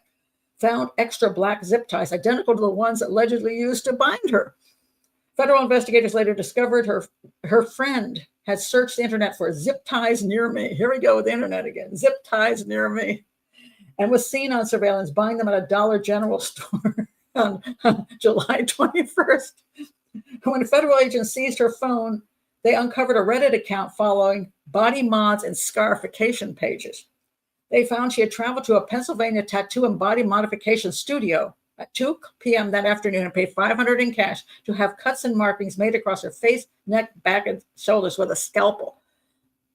Okay, at least Jussie Smollett was smart enough not to ruin his beautiful face because he wanted to stay in showbiz. After he got all the attention, he wanted to continue, doing movies and stuff. What was she thinking? The market, like I said, so we got this also saying racist, blah, blah, blah, blah, blah. Anyway, Greene, who had spent years as a constituent advocate for Van Drew, took photos of the exact scars she wanted the artist to execute, complete with patterns for the scars and cuts all over her face, neck, upper chest, and shoulder. Then she went to Ventnor, New Jersey, and picked up her friend and co-conspirator and visited a Dunkin' Donuts. Well, you got to get some sugar in your system before you lay on the ground and you'll be hungry, And they eventually headed to Egg Harbor Township Nature Reserve, and they arrived at 9:30 p.m. At 10:36 p.m., the co-conspirator, who has not been identified, called 911 reporting she and Greene have been jumped by 3 men who threatened them at gunpoint. And then she repeated her crazy story. And she's been accused of false statements, one count of conspiracy to convey false statements. If found guilty on both charges, she faces up to 10 years in prison, $500,000 in fines, and 6 years of supervised release. Well, Jussie Smollett got away with hardly anything, a big slap on the wrist. Do I think both Jussie Smollett should have had a long prison term? Yes. Do I think she deserves a long prison term? Yes. Do I think Jennifer Wilbanks deserves a long prison term? Yes. Do I think Sherry Papini deserves a longer prison term? Yes. I think it's about time that people who make these kind of claims don't get a slap on the wrist, because not only are they wasting police time, but they are ruining it for true victims, and they are also causing all kinds of problems in the community. Like Sherry Papini, people were looking for these 2 innocent Hispanic women who were supposedly kidnapped her, so she messed with the Hispanic community. I mean, there are people claiming they were raped who weren't raped, and somebody might go down for false stuff on that. I mean, I think when you lie like this, you ought to get a long term. So we'll see what she gets. Now it says here they have fired her. Good idea. She's no longer associated with a congressman's government office. Our thoughts and prayers are with her, and hope she's getting the care she needs. And this is, so the question comes down to is, she actually got herself slashed up, which is pretty extreme. I mean, Sherry Papini did a little bit, but it was pretty minimal. I mean, so she didn't do what this woman did. I don't know if I don't know if she's planning some future tattoo on her. No, that she was going to cover it all up with some cool tattoo. And so this was just the beginning of, but she's a very attractive. I mean, this is a good looking woman, and she has a Maserati, man. So I'm like, why would you ruin your body like that to do this kind of thing?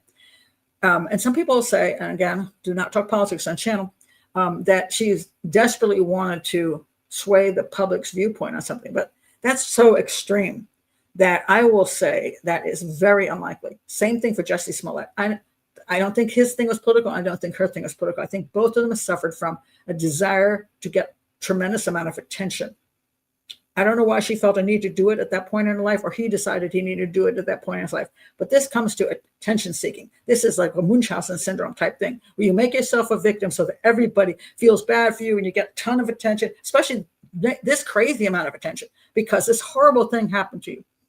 And it's going to make all the newspapers, if you don't screw it up like she did, and like he did, people are going to get outraged. And of course, because it's political, people get even more outraged, because I like getting outraged, and that somebody would do such a thing. Well, first of all, even if somebody did do such a thing, you're talking about one other whack job one other psychopathic whack job. This is not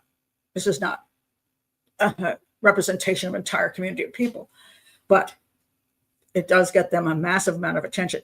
That she did so much damage to herself is just bizarre to me. Does she have some mental health problem besides psychopathy? Maybe she might, but I do believe she still needs to get a prison term. Maybe she can get some mental health counseling while she's there, but I still think she deserves a prison term because that is atrocious. It is hard. It is hard. That's true.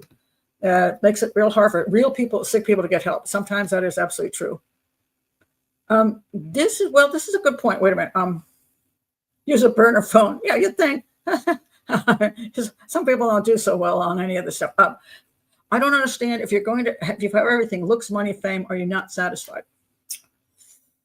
Well, I'm going to say this, that some people, I'll go with borderline personality disorder on this. People who have borderline personality disorder, at least in my opinion, and again, I'm not a psychiatrist or psychologist, so please don't come after me.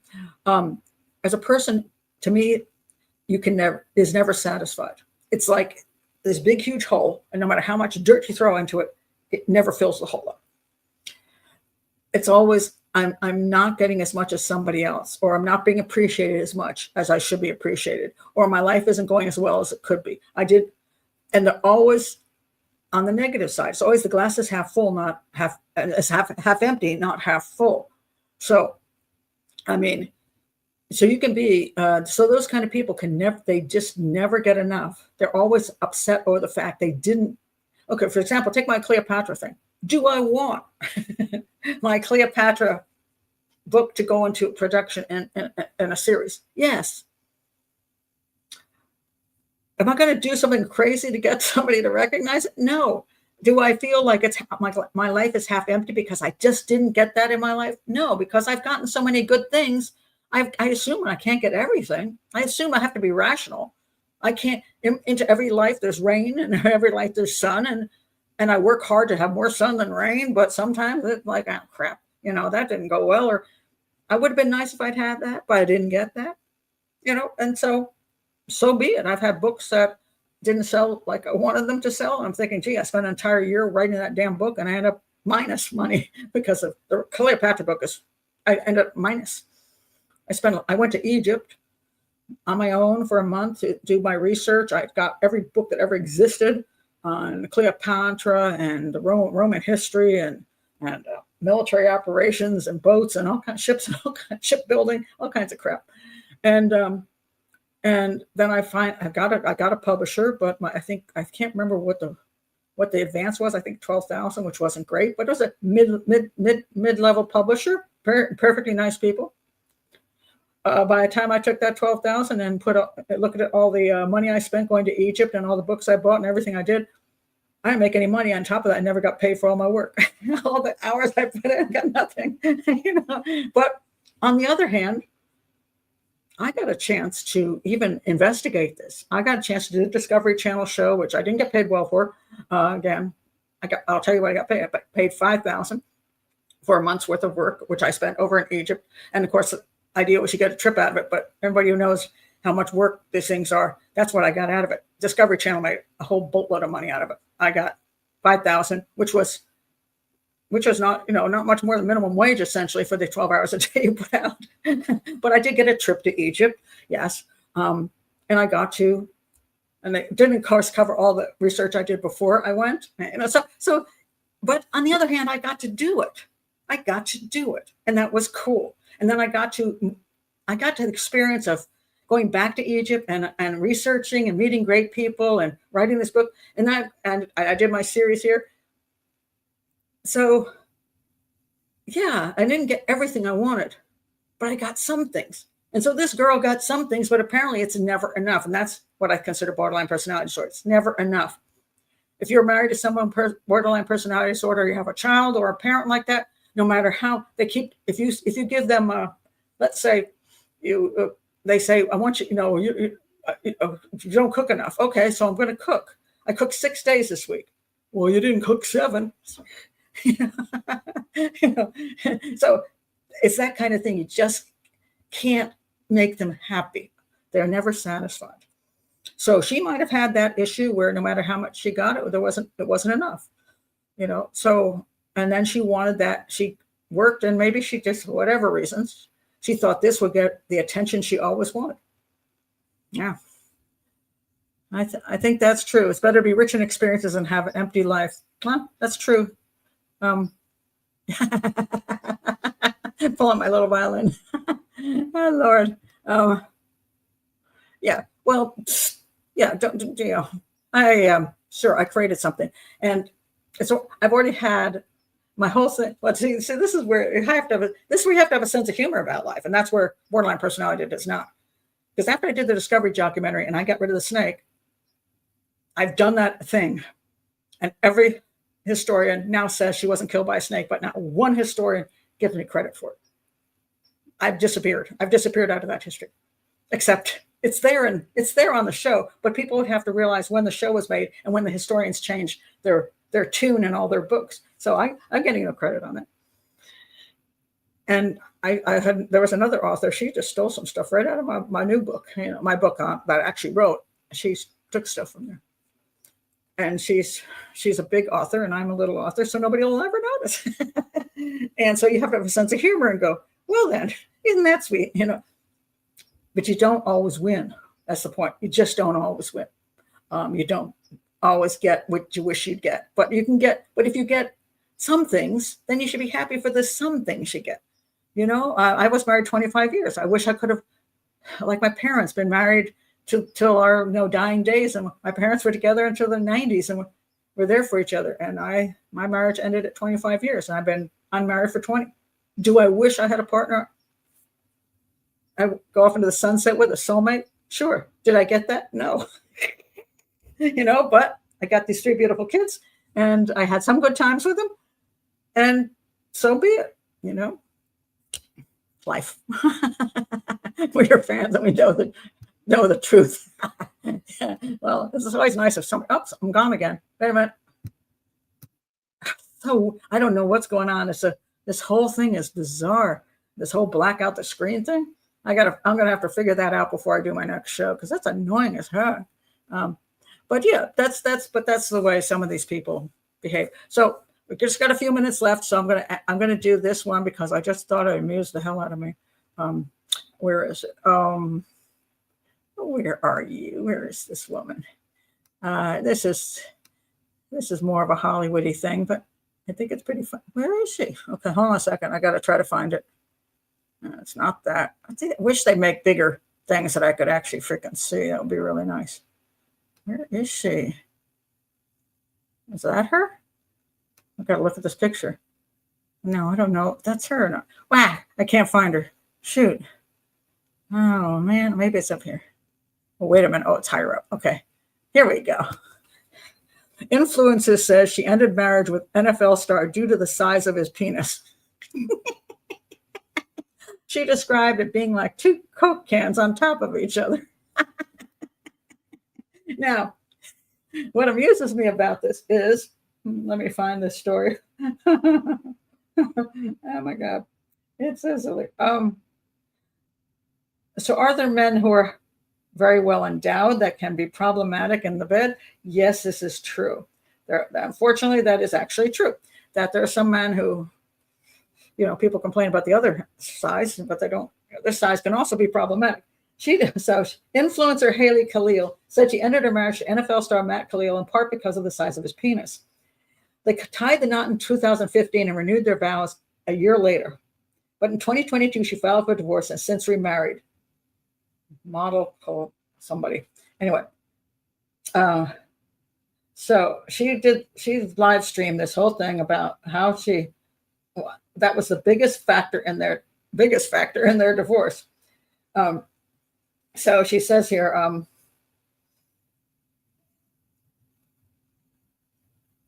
they struggled with intimacy because of this, and she was of the discomfort, right?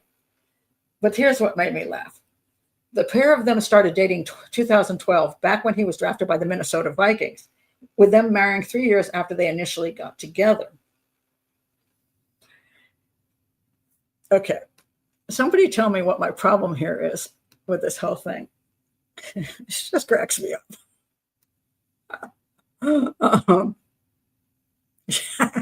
She downsized. That's a good one. She downsized. Yeah, two cats does sound painful. Yeah, see, I love it when you get it right. She knew before the marriage. Now, I'm going to say, I do not think she was a church lady that didn't believe in sex before marriage. I could be wrong, but she's with him because he's with the Minnesota Vikings. She obviously wants to be with this guy because of who he is. And she's married, she's with him for 3 years. She didn't discover his largeness until after they got married. And this wasn't a problem before they got married. It suddenly becomes a problem after they got married. The money was not enough after all. Oh, she knew what she was getting into, or vice versa. The problem with the whole thing is the whole thing. You're also terrible. That makes me laugh. Yeah. She's using it as an excuse to leave and maybe to promote him to other women. Promote him to other women. Oh, that's interesting. Yeah. So, when you read these things, you're just like, okay.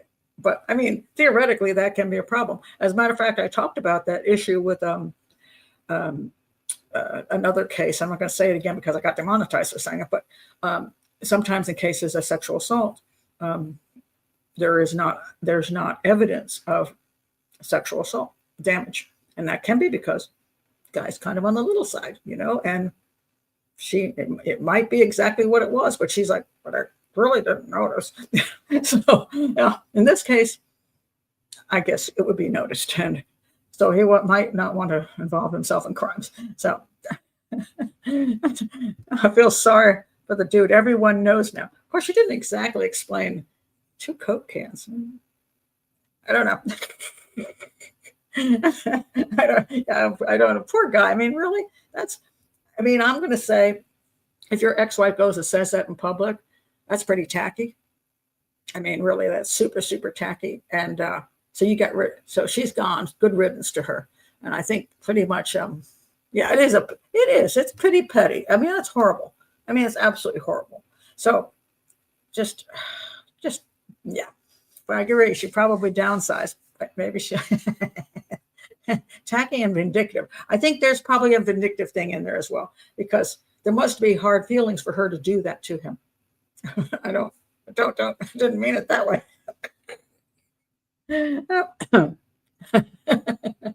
Yeah, so I'll stop with that. I just thought that was funny when I read that. I'm like, really? Of course, we don't have the evidence. It's only her viewpoint. So we don't have the evidence on that either. So do I believe her? I can't necessarily say I do believe her because I don't know. So, Sex and the City did an episode, and it's a real thing. It is a real thing. It is a real thing, both in many forms. There is that is a real issue. And so that can be problematic in relationships. No question about it. But what evidence do you want, Pat? Do we need to see? No, we don't need to see the evidence. And so there I go. It's just disappearing again. So weird. I gotta figure that. This new glitch out. But yeah, no, I don't. Please do not send me any certain kinds of pics, folks, out there. I don't need to see them. Thank you very much. But yeah. But what a thing to say in public. I mean, it's like, wow. And yes, she was with him 3 years before, and I doubt she was waiting till marriage. So she already knew. And if this was a problem for 3 freaking years, maybe that relationship, if they couldn't make it work for 3 years, they shouldn't have gotten married. So I don't know how much I believe her. And so when you question people's statements and what they're saying and what is their motive behind the statements, there you go. I don't know. So anyway, Christoph is like, no evidence, please. Oh, gosh, no, here we go again. Him disappearing. What the heck?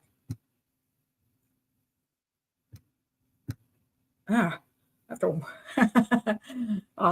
good Good show. Looking forward to the case. So I'm not doing one on that. I'm not doing a show on that case. I'll tell you that. But I am working on my show for this weekend, which will be, I don't know if it'll be Saturday or Sunday. It all depends on my table tennis coach, because depending on what day he decides to coach. He's only supposed to be like a few weeks on Sunday and then go back to Saturday, but didn't disappear. What? Wait a minute. I didn't disappear on this side. Okay. Tell me right now. I have a black screen. What do you see on that side?